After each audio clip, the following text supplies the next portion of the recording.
You'll be glad we made him taste better. And so will he. Alright, we're back. Poof. Warhammer. Age of Sigmar. Faction focus. Lumineth. Realm. Lorads. Get some background music here. Cool art.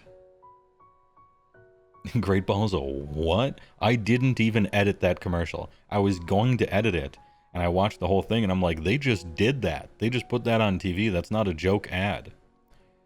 That was a real advertisement. I didn't even edit it and like separate the amount she delays that. That was just how it is. I didn't have to do anything to it.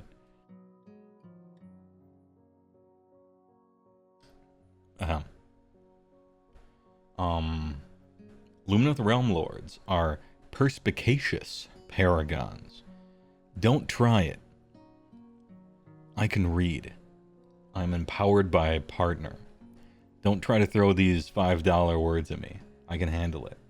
It's the $1 words I can't handle. Who present a gleaming template for all other mortals to follow.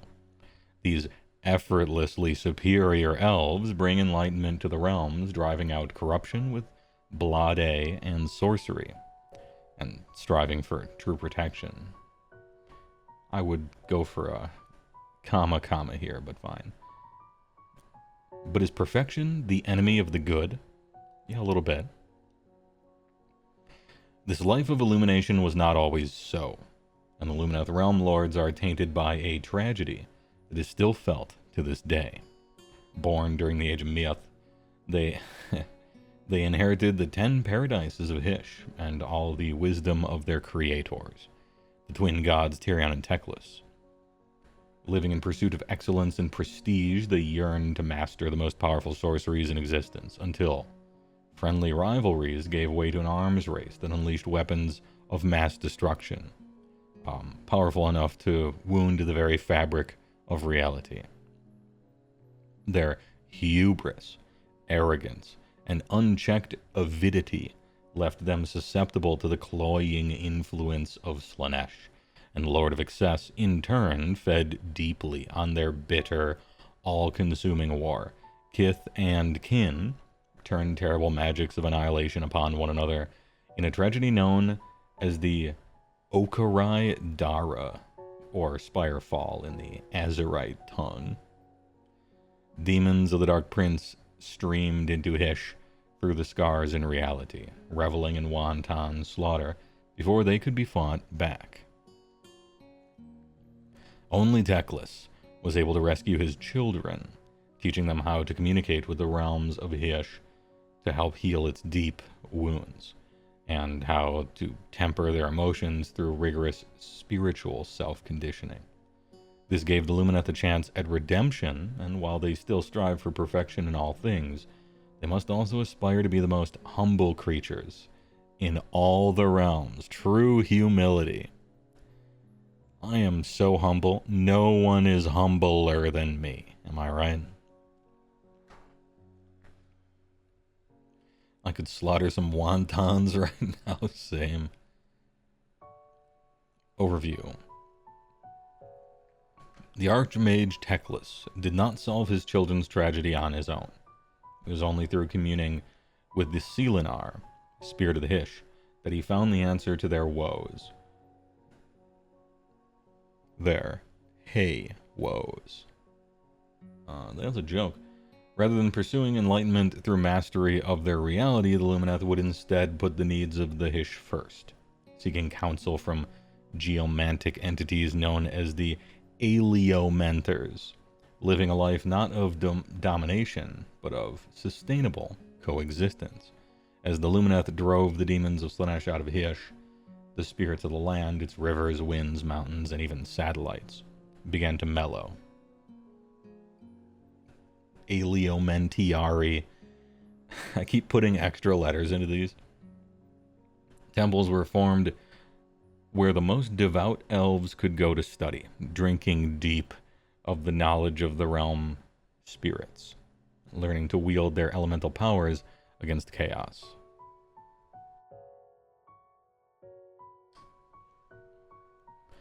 The core of Lumineth Realm Lord's armies are made up of the Vanari, who fight with weapons of magically conductive sun metal.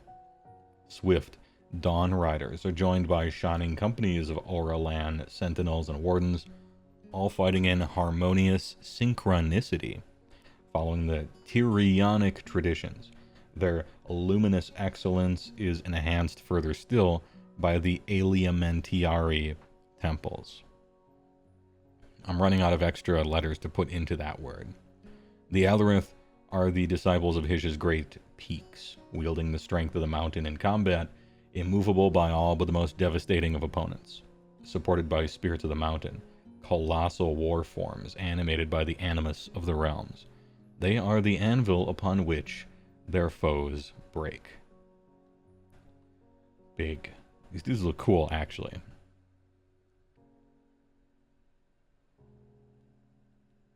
If only they had a humbling temple, yeah.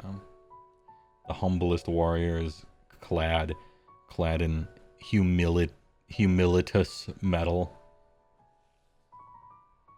The Hurakan wind temples instead entreat and emulate the power of the gale. One of the lesser companions in Baldur's Gate 3. The most self-insert pick-me guy ever. Hurakan wind chargers bound into combat with gravity-defying leaps as Zephyrus spirits of the wind race upon the winds. Doubling up on wind there. Unleashing tornadoes and volleys of gale-guided arrows. So Mob of Hish Elves are a humble bundle. Good one. Good name.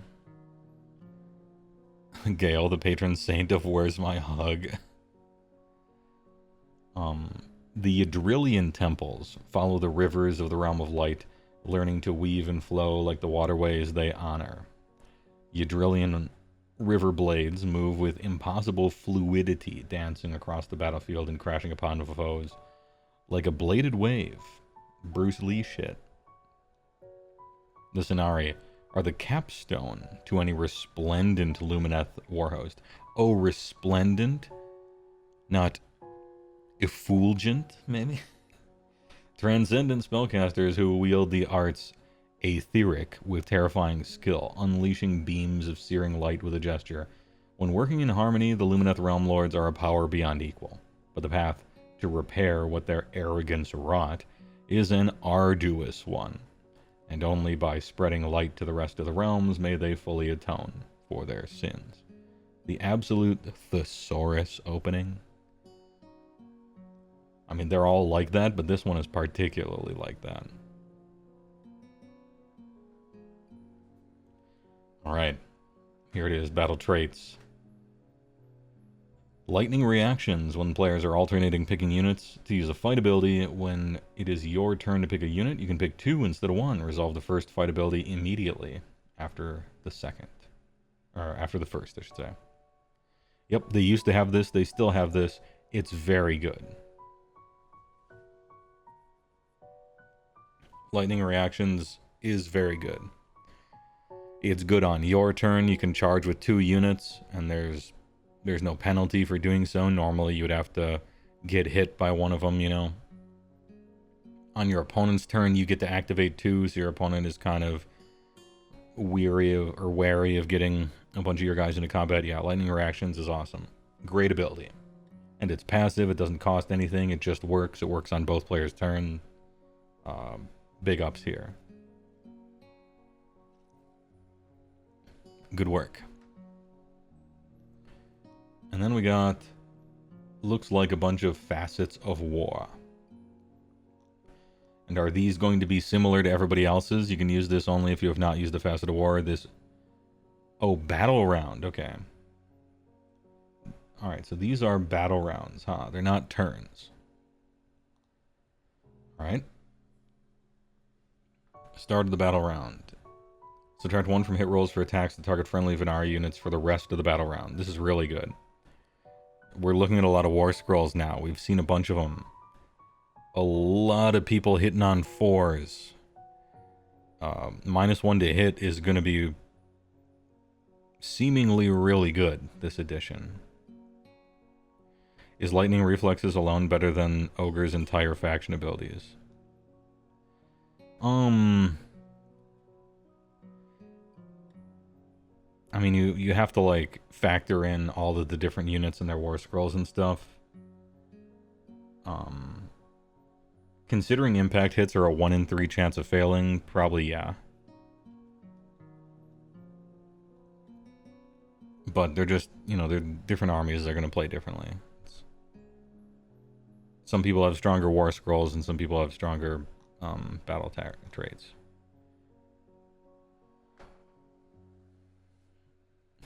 Elf supremacy. Or move like the wind shooting phase. Oh, so these are like keyword bingoed up. Vanari is -1 to hit. Hurakan, pick up to 3 Hurakan units that are not in combat.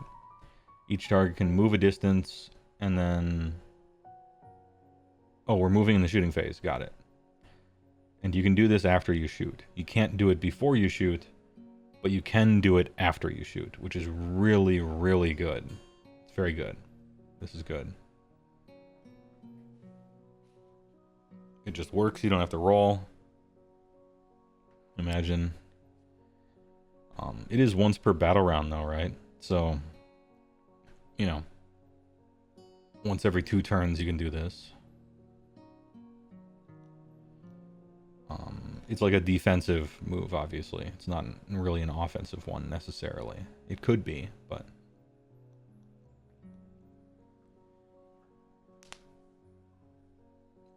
Alright, so we got Vanari. Start the battle round. Target's attacks score critical hits on unmodified hit rolls of 5 for the rest of the battle round. Whole battle round. But it's 1 unit. And so you crit on 5-ups. This is like empowered Nadirite weapons, except instead of a spell, it just works. But you can only choose 1 guy for the whole battle round. But they do keep it for that long. It's kind of cool. Alright. And we can imagine that in general, what we have seen is when it's the type of army that says you can only use this facet of war if you haven't used one yet, later on, they eventually get some sub-faction that lets them do one of them for free, and then the other one. If this is going to follow the same convention, which it may or may not. Deep Thinkers, my favorite name for an ability. Deep Thinkers. I liked Oh Brother, Where Art Thou? It's a movie that asks a lot from the audience. Deep Thinker. Add 1 to casting rolls friendly Vanari for the rest of the battle round. That's good. +1 to cast is just good. All right. I'm a Dapper Dan man myself. Yeah. Deep Thinker. Enduring as Rock. This would be the Alarith one. Subtract 1 from the random characteristic weapon attacks target that. Oh, just everyone. Oh, just everyone. Friendly Alarith. Well, now I need to read through all of them and see what their targets are. So all Vanari -1 to hit. Very good. Move like the wind up to 3 Hurakan once. To move after they shoot. 1 single Vanari unit. For extra crits. Every single Vanari. And every single Alarith. Okay.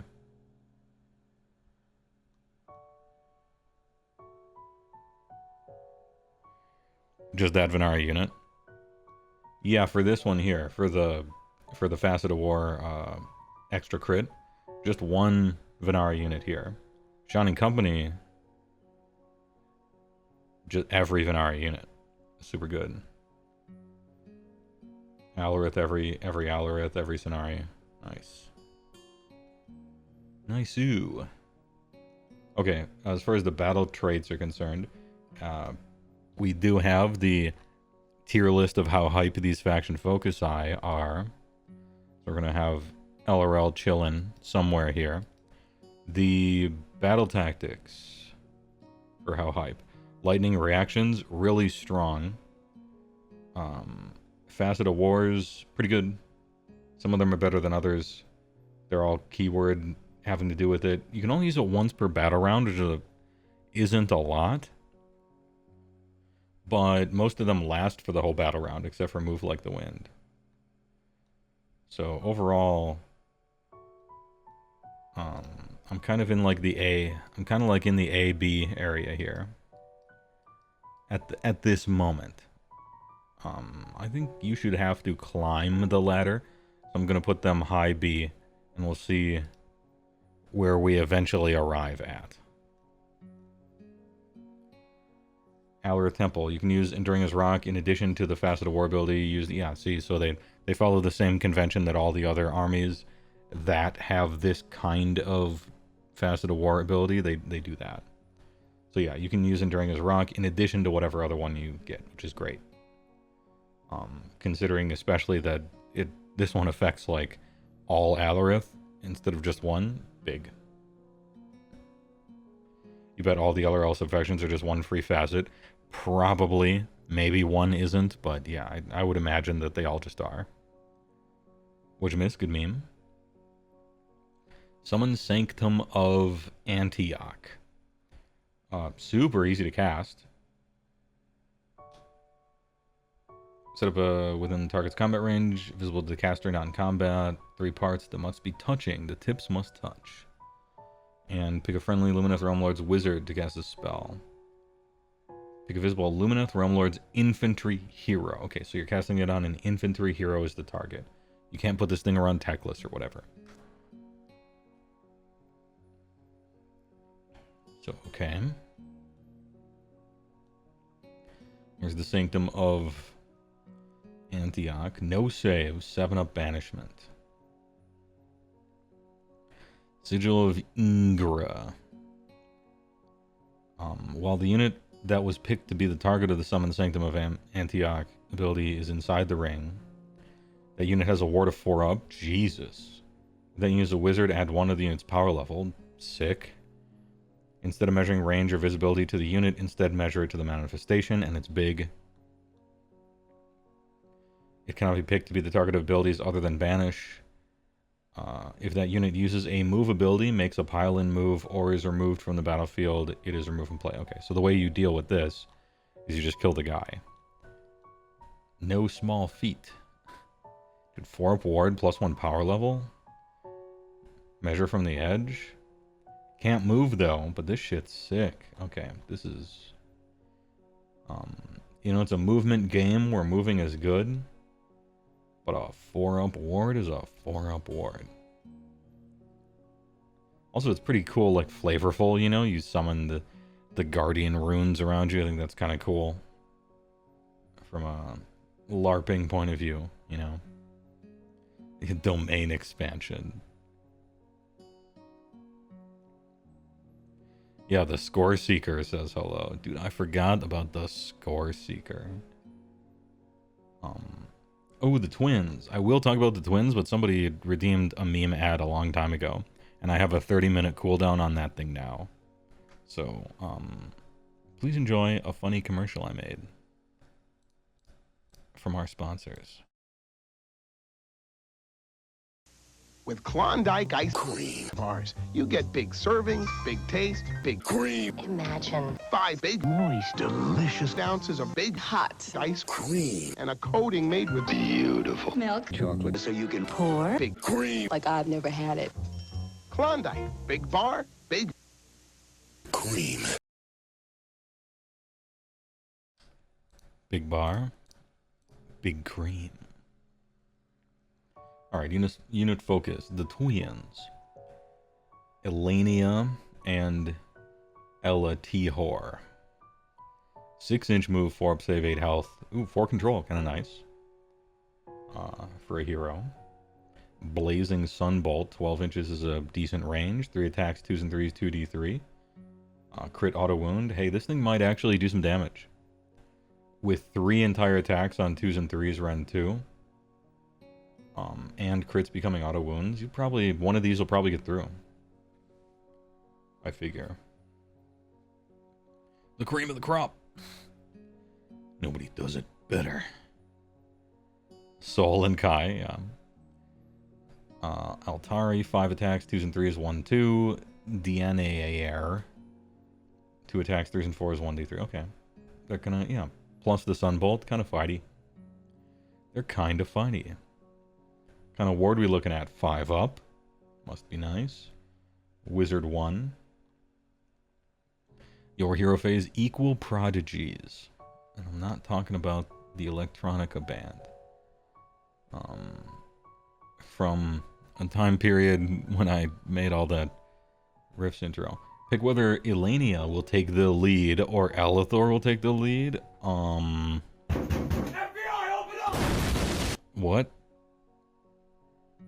If Elenia takes the lead, until the start of your next turn, add 1 to this unit's power level, and it has a ward of 4 up. Jesus.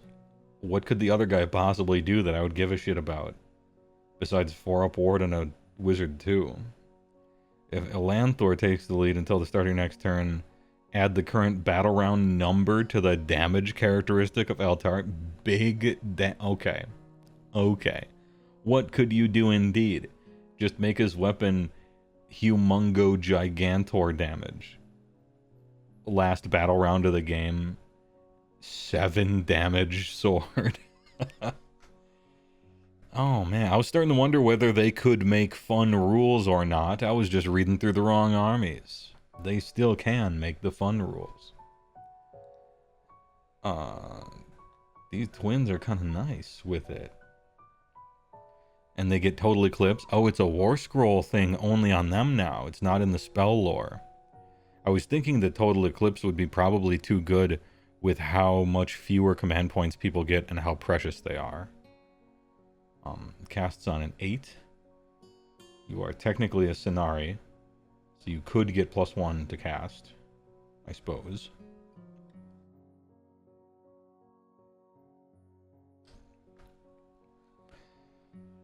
Till the starting next turn, the first time an enemy...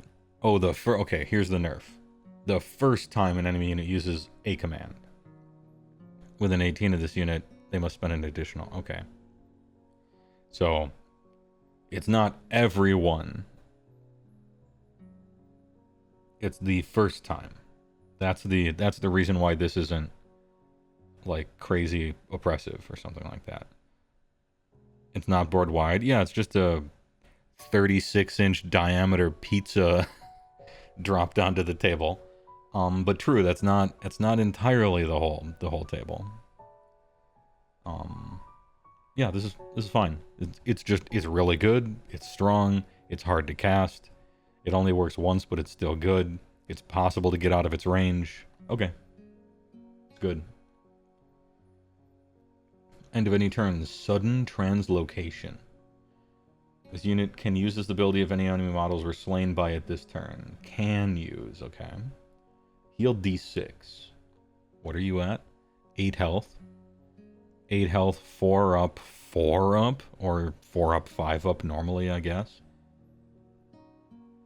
You are Vanari, so maybe -1 to get hit? Jesus. They said these elves were perfect, they weren't fucking around.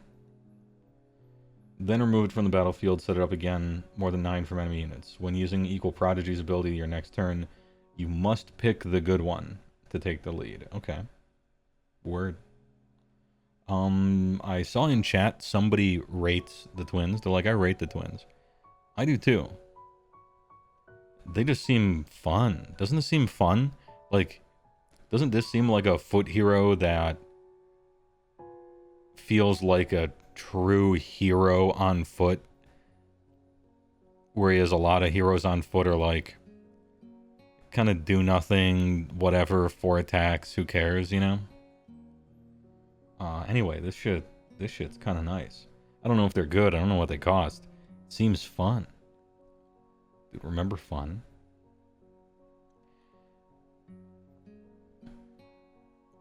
I feel like you use Ilania most of the game and then switch to the big sword towards the end. Yes. My opinion is, in a vacuum, you pick Ilania for the 4-up ward and the double caster for basically the entire game.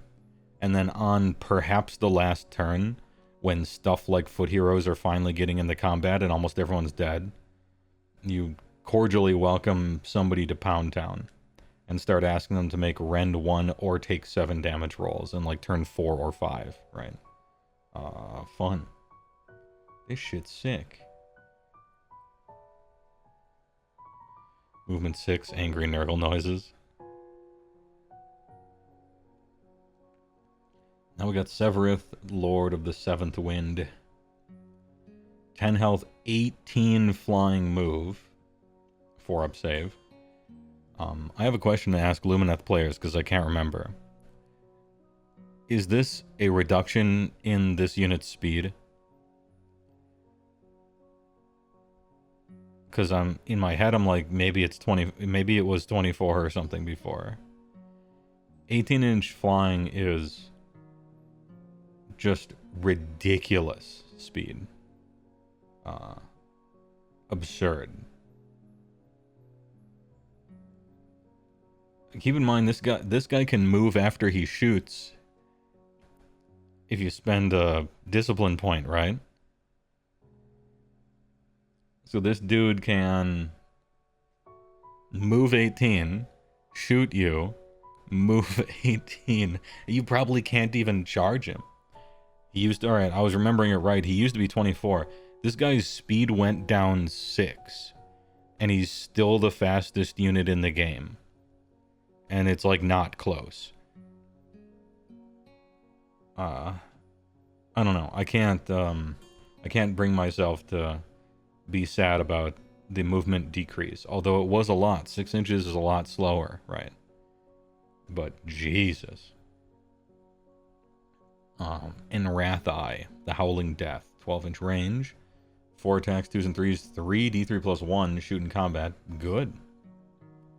Good. Short range on the shoots though, you gotta get into danger territory to shoot something. You gotta have guys in front of you. Or do your move after your shoot ability if you wanna spend it on that. And then Swirling Shards, 6 attacks, 2s and 4s, 1/1. That's not the worst, it's basically 3s and 3s. The Living Galet. This unit cannot be the target of shooting attacks made by enemy units that are more than 9 away. Dude, this guy might as well be called More Than 9 Away. That might as well be his last name. Yeah, you won't have to worry about it. Passive Spirit of the Wind. While the friendly Hurakan unit is holding within 12 of this unit, they can shoot and or charge, even if they ran or retreated. And they're immune to retreat damage. Okay, so you're just zipping all over the place. It's like watching Matt Rose explain game design. This is you. These are your models, right? Okay. You go where you want to go. Once per turn army, any combat phase. Searing Desert Winds. Pick up to 3 different enemy units in combat with this unit to be the targets. D3 for each, 2 up. Mortal damage to the target equal to the roll, and subtract 1 from wound rolls for the target's attacks for the rest of the turn. Nice rampage. Nice rampage, dude. Okay. Up to 3 different enemy units. Impact hits damage, plus -1 wound rolls.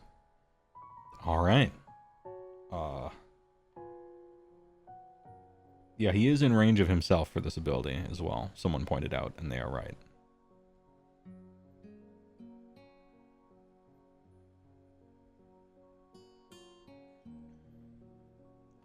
Also, no shoots and run. Shoot and then run away. Yeah, he's got run or retreat and shoot and or charge. And shoot and then move in the shooting phase, maybe, if you want to spend a thing on that. But he can't move in the shooting phase and then shoot. That's like the...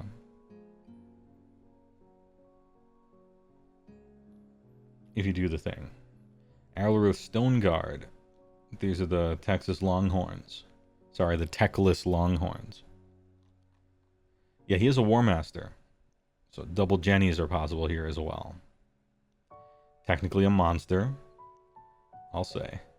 5 control, kind of nice too. On a guy this fast. 5 control, kind of nice. Elder Stoneguard, 4-inch move. They are dwarves. These are the elves that are dwarves. They're elves that are cosplaying all dwarven things. Big stupid helmets, cow imagery, hammers, big armor, movement speed, having 2 health. Stoneguard hammers, 2 attacks, 3s and 3s, 1-2. Fine weapons, not a lot of attacks, but good enough, I guess. Fortitude of the Earth. Has a ward of 5 up while all of its models are contesting an objective you control. Sick, okay. You get an infantry champion standard bearer, but no hornblower, no musician.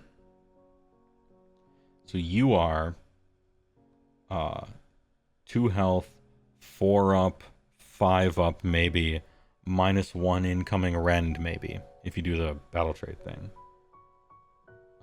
We got some old school anvils here.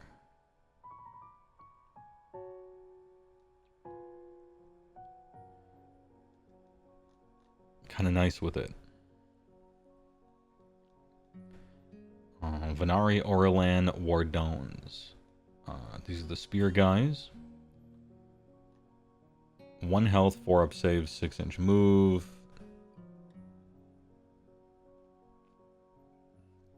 No musician, no standard bearer. 2 attacks, 3s and 4s, no rend, 1 damage, crit mortal, and anti-charge +1 rend. Ooh, crit mortal. You love to see it. 2 attacks, you don't love to see it. But I think there's 10 of them in a unit. Maybe there's 5. It looks like they've gotten rid of the every single unit on the battlefield is technically a wizard thing, which was a nightmare of rules, and increased the cost of all of your guys by a lot. Maybe we'll get some... Maybe we'll pull the cost of these guys down to earth. If this unit did not charge this turn and is in combat with an enemy unit that did charge, roll die. Add 1 to the roll if the enemy unit is cavalry. On a 4-up, the unit has strike first. Cool. Strike first to charge mortals, you love to see it. Anti-charge as well. We have 2 different, like, guys that are trying to take charges, I suppose. This one is a little more screen, and this one is a little more hold, I suppose, is the sub-jobs or the prestige classes that they're going for. Or rather, this one is like true anvil, and this one is giving up a lot of durability for the possibility of killing something. Remember that they just have a ward spell? Vanari. Vanari were the ones with the ward spell, right? I'm trying to remember the bingo. It was in the upper right. Pick a friendly Vanari unit. 5 up. No. Oh, you must be talking about a spell.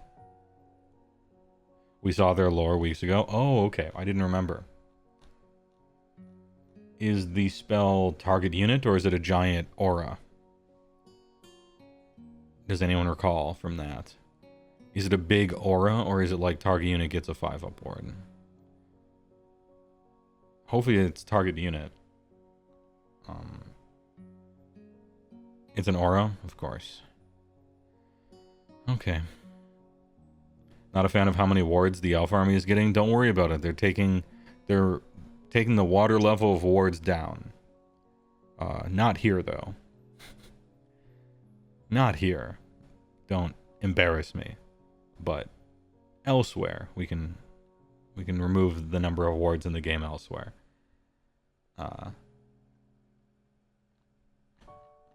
Okay. It's a cool picture. I like the picture.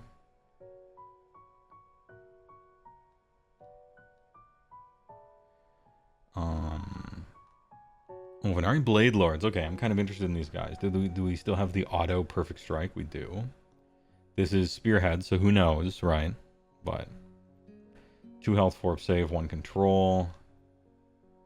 While your general is wholly within this unit's combat range, both this unit and your general have a ward of 5 up. Okay.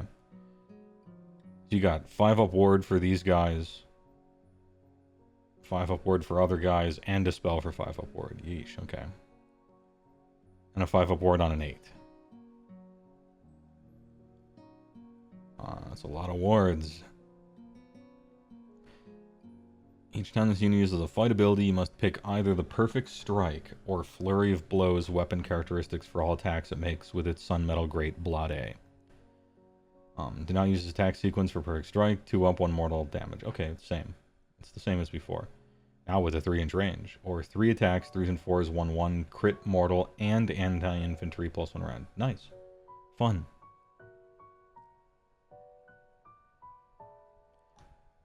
Okay.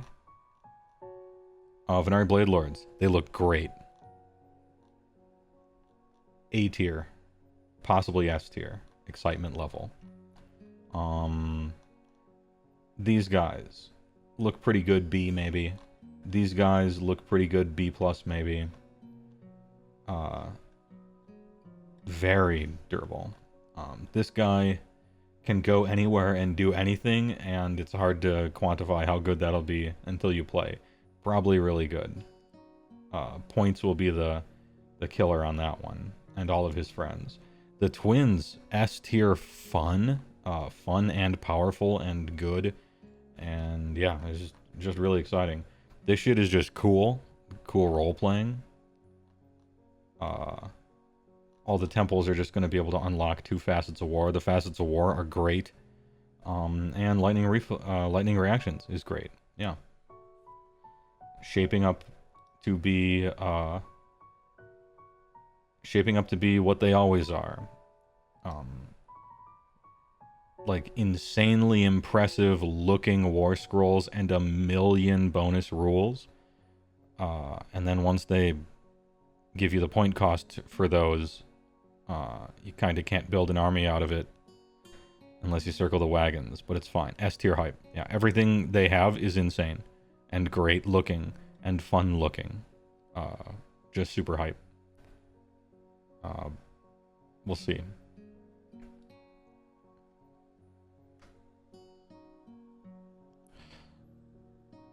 Boo elves, boo.